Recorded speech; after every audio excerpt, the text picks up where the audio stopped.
વડોદરા શહેરના ગોરવા આઈટીઆઈ ખાતે આવેલ આનંદ હોસ્પિટલમાં શોર્ટ સર્કિટના કારણે આગ લાગી હતી। વડોદરા શહેરના ગોરવા આઈટીઆઈ નજીક આવેલી આનંદ હોસ્પિટલમાં શોર્ટ સર્કિટના કારણે આગ લાગવાની ઘટના સામે આવી છે।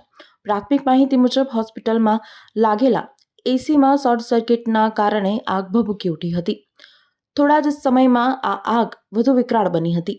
આ ઘટનાની જાણ ફાયર ફાઇટર્સને કરવામાં આવતાની સાથે જ તેઓ સ્થળ ઉપર દોડી આવ્યા હતા। આ ઘટનામાં હોસ્પિટલમાં દાખલ 5 થી 6 દર્દીઓને સુરક્ષિત રીતે બહાર કાઢવામાં આવ્યા હતા। સદનસીબે કોઈ જાનહાનિ થવા પામી નથી।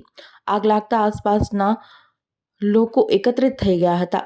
સ્થળ ઉપર ફાયર બ્રિગેડની ટીમની સાથે ગોરવા પોલીસનો સ્ટાફ પણ આવી પહોંચ્યો હતો। ફાયર બ્રિગેડના અધિકારીઓએ તેમજ હોસ્પિટલના સંચાલકે મીડિયા સમક્ષ આ ઘટનાની માહિતી આપી હતી। આનંદ હોસ્પિટલ ગોરવા વિસ્તારમાં આવેલી છે। ત્યાં આગનો બનાવ બન્યો છે તેવો પ્રાથમિક માહિતી ફાયર બ્રિગેડને મળેલી। ઘટના સ્થળે ટીપી ફાયર સ્ટેશનનો સ્ટાફ આવીને જોતા એક રૂમમાં શોર્ટ સર્કિટના કારણે આગ લાગી તેવું જાણવા જડેલ અને આગમાં કાબુ મેળવી લીધો છે। જનરલી એસીના આગ લાગી હોય અને નીચે પછી ગાડલામાં ને સ્પ્રેડ થઈ ગઈ હોય એવી પ્રાથમિક માહિતી છે।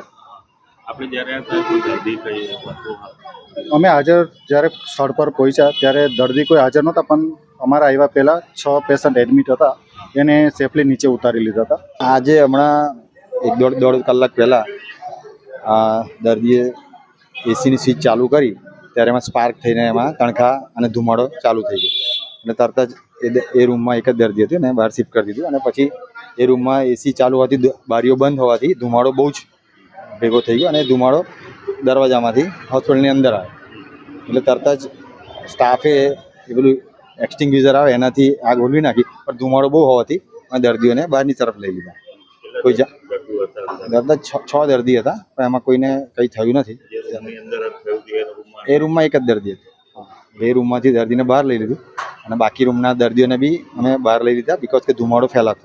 બાકી આગ તો એક્સટિંગ્યુઝરથી કંટ્રોલમાં આવી ગઈ, પણ જે પેલું ગાદલું બળ્યું અને એસી બળ્યું એના સિવાય બીજું કોઈ નુકસાન નથી। 2 ગાદલા એસી અને એ એસીની નીચે જેટલું ફર્નિચર હતું એ બળ્યું, બાકી એની 1 ફૂટ આજુબાજુમાં બી બીજું નુકસાન નથી। ખાલી ધુમાડો થઈને આખી રૂમ કાળી કાળી થઈ ગઈ છે।